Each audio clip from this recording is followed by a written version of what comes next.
Okay, so I have been recommending this recipe to my clients for almost 3 years. So I've actually never tried this specific recipe myself. So I'm going to give it a whirl. This is what you need for it.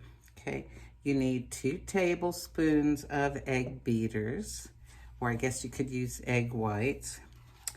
You need 1/4 of a teaspoon of baking powder, not soda, powder. And remember, when you measure powders, you have to level it off, okay? You don't do this. You don't get as much as you can in that spoon. You want to level it off, okay? Before I put anything in here, I'm going to spray a little Pam in here, just so maybe it won't stick. Golly, I looked up in my cabinet and all I saw was Pam with olive oil flavor, but then I found this canola oil flavor Pam. Okay, 1, 2, just, a little bit in there, so maybe it won't stick so much. Okay, and then, now, I'll tell you what, the smart way to do this would be to mix this all up in another container and then scoop it into here. I just don't want to dirty up that many containers. So there's my 2 tablespoons of eggs. Okay, I'm going to go get 2 tablespoons of water now. 2 tablespoons of water. In we go. Okay, and now 1/4 of a teaspoon of, I happen to have reduced sodium baking powder. Okay, now we need to mix this up a little bit. All right, let me get a spoon. Somewhere I have little tiny whisks and spatulas, but just using what is close to hand. Make sure all that baking powder gets stirred in.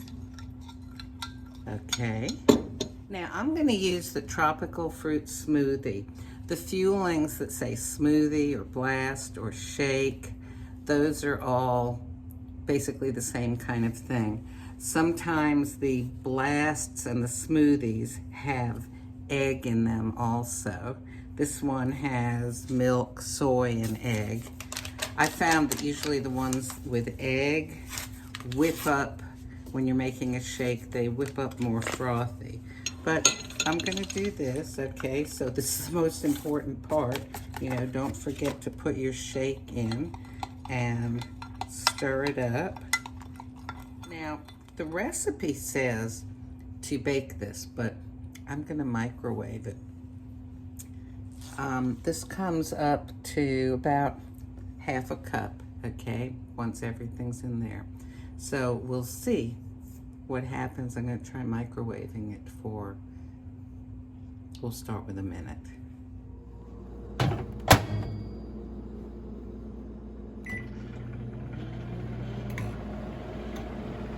Okay, and we'll see what happens. Now, it's hard to see in there because of the glare. I don't know how to make it visible, but I'm watching it to make sure. Oh golly, I need to make sure it doesn't overflow. And I'm thinking this might work out better in the oven.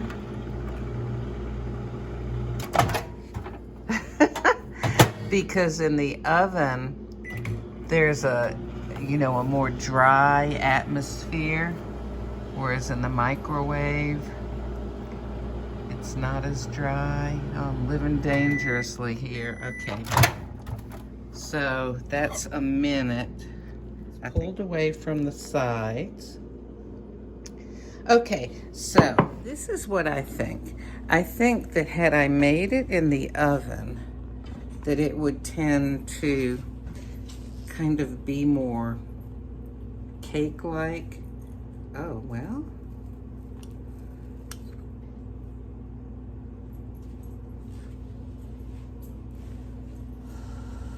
We'll see.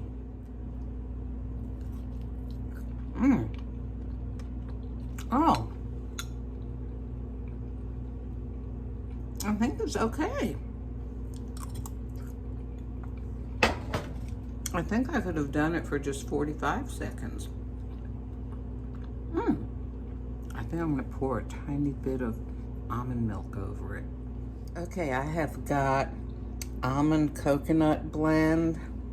Okay, now you need to measure this, okay?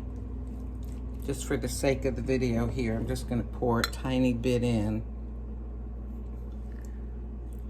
Probably a couple tablespoons. And let me try it now with the milk.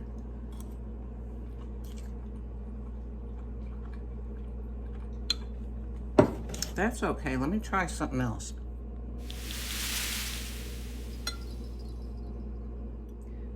Just a drizzle. Tiny little drizzle. You know, I'm in maintenance, so I have a little more latitude. But you should, if you're gonna use a drizzle, measure that drizzle, okay? Okay, so we've got milk and we've got a little bit of chocolate syrup. Oh, that hit the spot.